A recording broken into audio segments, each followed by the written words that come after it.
Hi everyone, welcome to yet another AWS resource video. In this video, we'll be learning about application load balancer. We'll see how quickly we can launch an application load balancer and distribute the incoming requests to the application load balancer through different EC2 instances. Okay, so let's go. Okay, so here we are. We'll be creating an application load balancer in the AWS.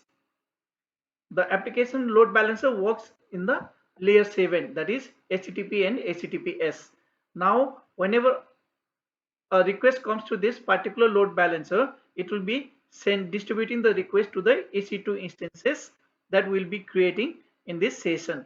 So what I will be doing in this session is I'll be creating 4 EC2 instances, 2 in AP South 1A, 2 in AP South 1B, and I'll be putting them into a target group, and I'll create an application load balancer that will be attached to the target group. Now what happens is when a user sends a request to the application load balancer, the URL of the application load balancer will send the request to one of the EC2 instances in the target group, which is less busy. That is how it works. If any of the EC2 instance is not available, the request will not be sent to that particular EC2 instance. So this is how an application load balancer works. So let's go and see how to create it. Okay, so here I am in my EC2 dashboard. So I'll go to the instances and then I'll say launch instances. As I already mentioned, I'll be creating 2 EC2 instances in each of the South 1A and South 1B subnets. So I'll just put everything default free tier applicable, and then I'll choose a key pair which I already have. In fact, I don't require, but I can just take a key pair. Then in the network setting, I said I'll choose my own setting, BPC 10,000. Then in this BPC, I will choose the subnet 1A, public 1A. I will enable the public IP assignment. Then I'll select the security group that already exists, SG 10,000. This security group allows HTTP access. And I'll go to the advanced details. Then I'll use the user data. This will install HTTPD, and I'll just create an index.html file which will show different information in the browser, okay, so that we can distinguish that we are in different EC2 instances while accessing the URL of the load balancer. So I'll say 2 EC2 instances. So I'll say launch EC2 instances. So similarly, I'll be doing the same thing for EC2 instances in 1B. So I'll say launch instances web SRV 02.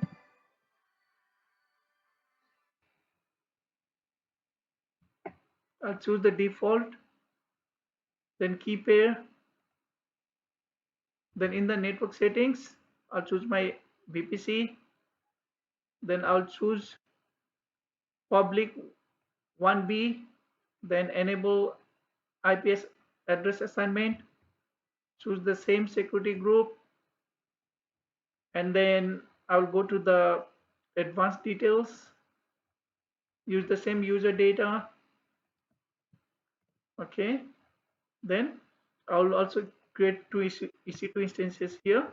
Just say launch. Okay, while my EC2 instances are being launched, okay, so let me go and create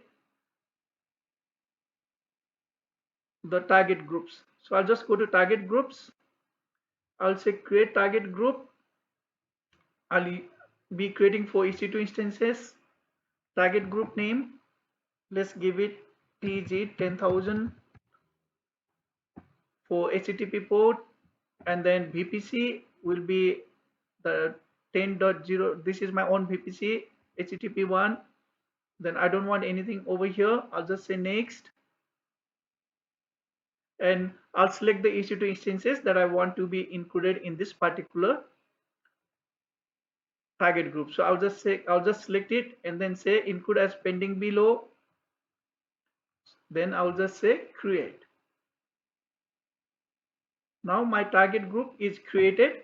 Okay, it has the 4 EC2 instances. Okay, but they are not yet used. Okay, so I will go to now the load balancer. Okay, and I will say create load balancer. So I said application load balancer. Just say create.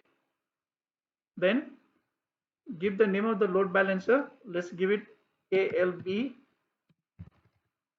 10,000. Internet facing IPv4 VPC 10,000. Then security, we want it in 1A and 1B, the public, and then in 1B also we'll choose the public subnet. Okay, and then security group, let's choose the same one, and then listener is HTTP, this is default. Others I don't have to do anything. Let me see if I missed anything here.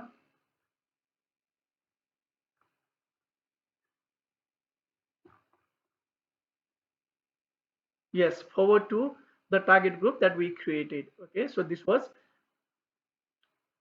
missed. So now I'll just say create load balancer.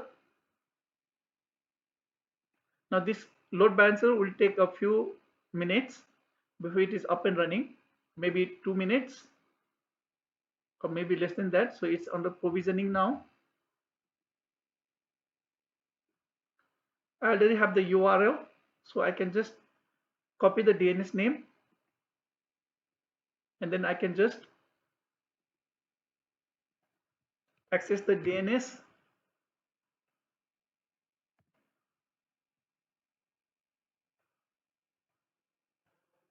So it's not yet provisioned.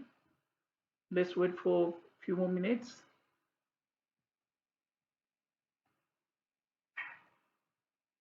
Once it's provisioned, we'll be able to access the URL. This is still provisioning.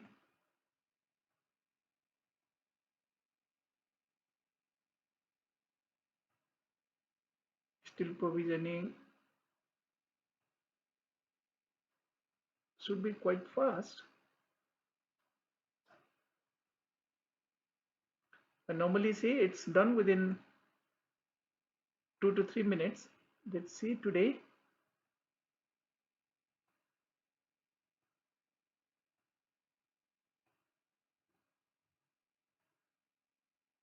It's still provisioning.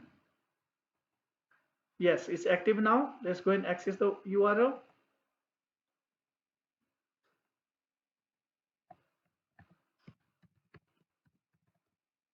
See, so now we are able to access our EC2 instances, the index.html in our EC2 instances. So every time it should go to different EC2 instances. See, it's going to different EC2 instances. So you can see the change in the IP address. Okay, so now let me 209. Okay, so let me just remove that EC2 instance. That is 24, not this one. 106, not this one. Okay.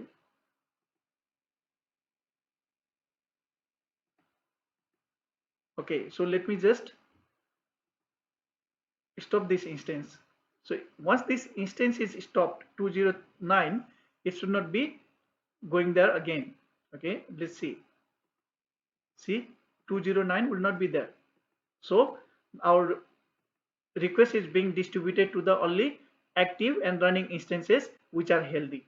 Okay, so this is all about creating an application load balancer in AWS. Thank you for watching.